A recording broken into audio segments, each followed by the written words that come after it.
군에서 나는 저녁에 도서관장을 하였다. 주제와 동떨어진 이야기이기는 하지만 이에 대하여 질문하는 독자들이 있었기에 나의 군 생활을 간략하게 설명하고자 한다. 가난했던 나는 고교 졸업 후 이민을 염두에 두고 자동차 정비 학원을 잠시 다닌 뒤 공군에 기술병으로 자원 입대하였다. 하지만 정작 내가 자대에서 받았던 보직은 정비와는 전혀 무관한 부동산 관리 업무였는데, 고교 시절에 광고 대행업을 했던 경력이 고려되어 주어진 업무였다. 도서관장이라는 보직이 정식으로 있었던 것은 아니었다.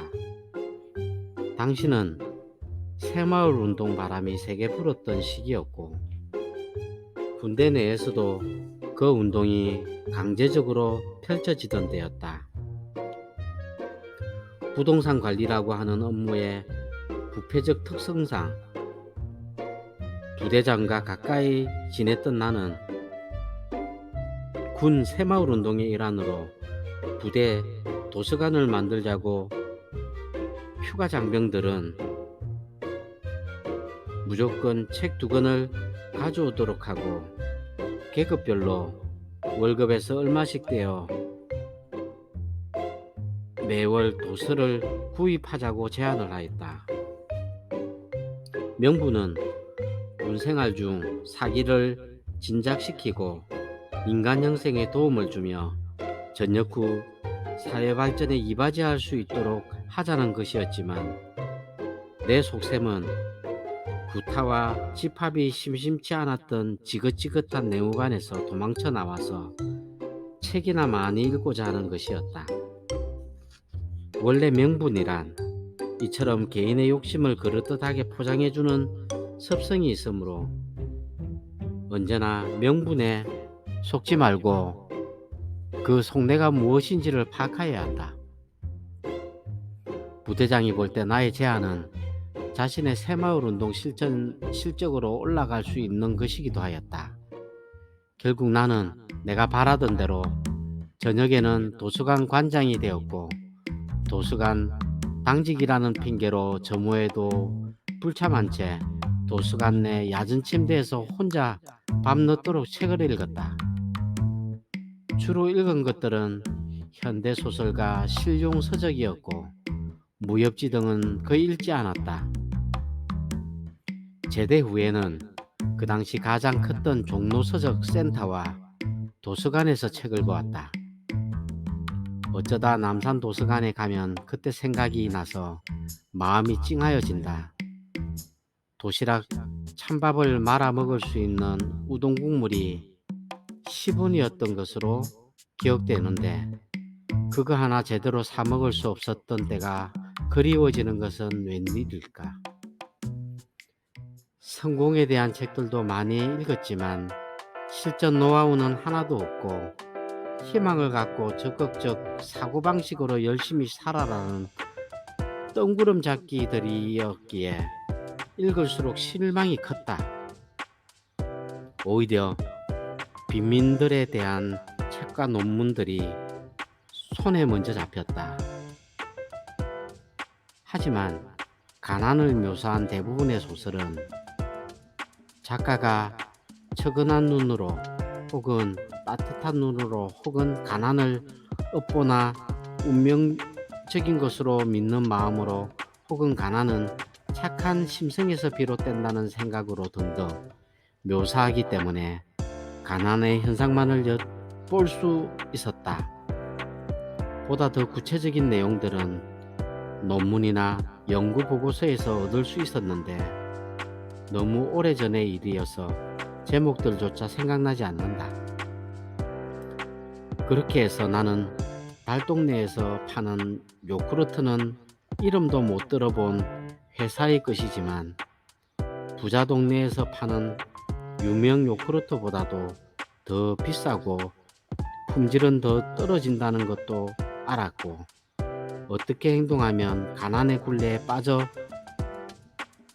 들어가는지도 어렴풋이나마 배웠다. 서울역 앞 588 창녀촌으로 유명하였던 양동의 쪽방에서 잠시 살아본 경험도 개인적으로는 큰 배움이었다. 박완서의 남편 도둑맞은 가난에서 여주인공의 가족은 아버지가 실직을 한 이후 어머니의 허영심과 체면 치레 때문에 급속히 가난해진다. 결국 모든 재산을 날리고 판자촌으로 이사온 여주인공은 인형옷을 만드는 일이라도 하지만 가족들은 가난을 껴안지 못한 채 연탄가스로 자살하고 그녀 홀로 남는다. 어느 날 그녀는 도금 공장에 다니는 청년을 알게 되고 같이 살면 하룻밤에 연탄 반장을 아낄 수 있지 않느냐는 이유로 그와 동거를 한다. 그러나 그 청년은 부잣집 대학생 아들, 아버지가 빈민촌에 보내 가난을 경험시킨 것일 뿐이었다. 그 사실을 알게 된 주인공은 이제는 부자들이 가난마저도 훔쳐간다고 울부짖는다. 나도 소설 속의 그 부자 아버지처럼 가난한 아버지들의 삶을 살펴볼 것을 권유한다. 내가 부자가 된 것은 부자들에 대한 정보가 없었던 시절에 부자들을 따라해서가 아니라 가난한 자들을 따라하지 않으려고 길을 썼기 때문이다. 70년대에는 부자 되는 법을 다룬 책도 거의 없었고 내 기억으로는 기껏해야 소자본으로 부자 되기는 법이라는 책 한 권만 있었을 뿐이다. 왜 사람들은 백만장자들의 특성만 배우려고 하는가? 가난한 자들에게도 공통적 특성이 있다. 그 특성들은 가난이 세습되는 이유에서 설명하였듯이 부모로부터 주로 영향을 받게 되지만 부모와는 상관없이 사회에서 보유하게 되는 경우도 많은 듯하다.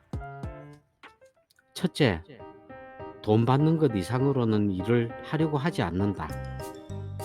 정해진 시간에 좀 더 많은 땀을 흘리거나 시간을 초과하여 일한다고 해서 돈을 더 받는 것도 아닌데 고용주들이 그런 요구를 하는 것은 자기를 좀 더 부려먹으려는 수작에 지나지 않는다고 여긴다. 오늘 1시간을 더 하였다면 그날 저녁 당장 대가가 더 주어져야 한다고 믿는다. 그러니 돈 있는 사람들이 볼 때는 모두가 그놈이 그놈인 셈이므로 잘해줄 필요를 느끼지 못한다.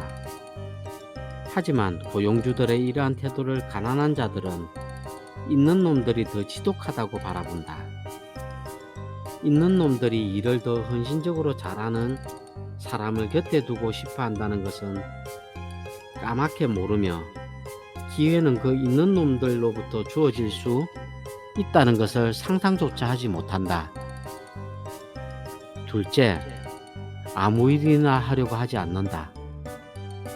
농촌 인구가 도시로 몰려들던 60년대와 70년대에 미국인 문화인류학자 빈센트 브란트는 청계천 주변의 판자촌에 살면서 빈민청 연구를 하였고 흥미로운 논문을 발표했었다.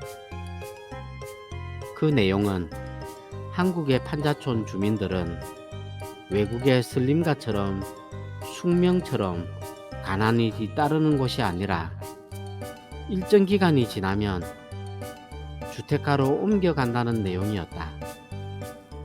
이것은 6.25 동란 때 남쪽으로 내려온 피난민들이 처음에는 빈민이었으나 세월이 흐르면서 가난에서 상당수가 탈출하였음을 보아도 알 수 있다.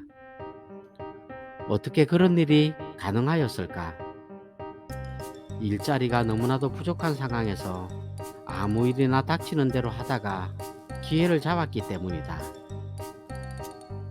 일을 하지 않으면 당장 굶어 죽는 처지였기에 일을 가려서 한다거나 몸이 편한 일만을 찾는다는 것은 꿈같은 이야기였다.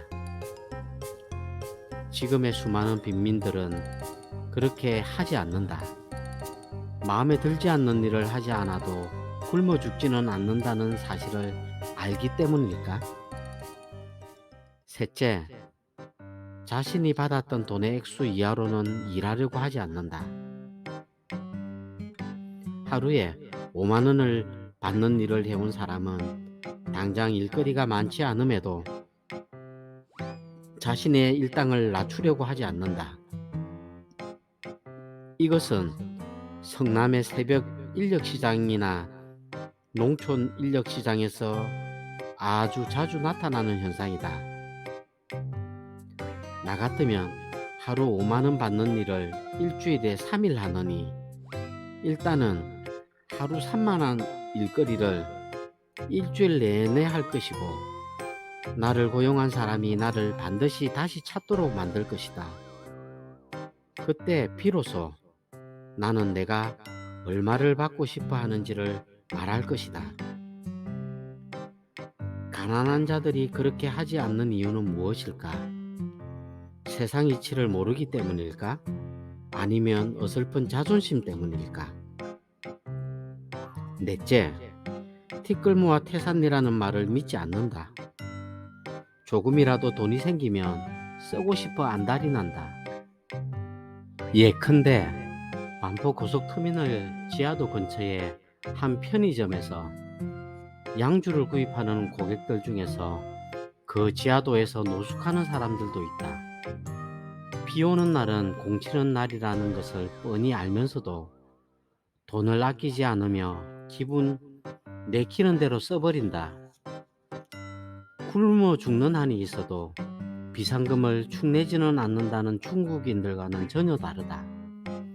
그래서 약간의 돈이라도 생기면 술집으로 가거나 심지어 그곳 여자들에게 돈을 뿌리는 한심한 놈들도 자주 눈에 띄인다. 이런 습성은 그 자녀에게도 물려지고 그 자녀들 역시 한 푼이라도 생기게 되면 오락실로 달려가거나 PC방에 가서 진을 친다. 다섯째, 운명론을 받아들이고 사주팔자를 신봉한다. 정주영은 무엇을 해서도 부자가 될 팔자였지만 자신은 뭘 해도 마찬가지라고 생각한다. 다른 사람들은 고무신을 신고 달려도 신이 벗겨지지 않지만 자신은 워크를 신고 뛰어도 신이 벗겨져 넘어질 팔자이며 부자 될 사람은 따로 정해져 있다고 믿는다. 그렇기 때문에 노력에 의존하지 않고 점술가들이 하는 말에 귀를 쫑긋거린다. 생각과 행동에 문제가 있기 때문에 가난을 자초한다는 지적은 개짖는 소리로 여기며 자신은 한다고 하는데 타고난 팔자가 더러워서 어쩔 수 없다는 식으로 생각한다. 실제로는 사주팔자를 자신의 게으름에 대한 방패막이로 생각하고 있을 뿐이다. 여섯째, 세상을 일방적으로 해석하고 쉽게 흥분한다. 순박하여서가 아니라 전체적 상황을 보는 능력이 약하기 때문이다. 그러다 보니 흑백 논리에 아주 강하다. 세상은 회색인데도 말이다. 자기가 가난한 것은 못 배웠기 때문이거나 남들보다 약삭 빠르지 못하기 때문이며 있는 놈들이 돈을 다 갖고 있기 때문이라고 믿는 경우도 많다. 자기 판단에 대해 스스로 의심을 하지 않는다. 때문에 자기 생각이 잘못된 것인지도 모른다는 불안감이 별로 없다. 일곱째, 경험자의 이야기보다는 자기 판단을 더 믿는다. 예컨대 선택의 기로에 있어서 나에게 조언을 구한 사람들 중 많은 수는 내가 충고한 대로 하지 않고 자기 생각대로 한다. 나는 이게 참 이상하다. 그렇게 할 것을 왜 아까운 내 시간을 허비하게 만드는지 이해가 가지 않는다는 말이다. 그렇게 자기 생각대로 하다가 세월이 지나면 다시 찾아오는데 내가 말해주면 못하랴. 또다시 자기 생각대로 할 것이 뻔한데. 그들은 우주에는 총 3201억 5983만 7647개의 별이 있다고 내가 말하면 믿지만, 내가 경험적으로 알게 된 주의사항들을 말하면 믿지 않는다. 하긴 칠조심이라고 써놓아도 직접 손을 대보는 사람은 언제나 있지 않은가. 당신이 미래에 부자가 될 수 있는지 없는지를 판가름할 수 있는 방법이 있다. 가난한 친구들을 찾아가 부자가 되는 방법에 대한 그들의 말을 귀담아 들어보라. 그들의 말에 당신이 공감을 한다면 당신도 가난한 자들의 공통적 특성을 갖고 있음을 깨달아라.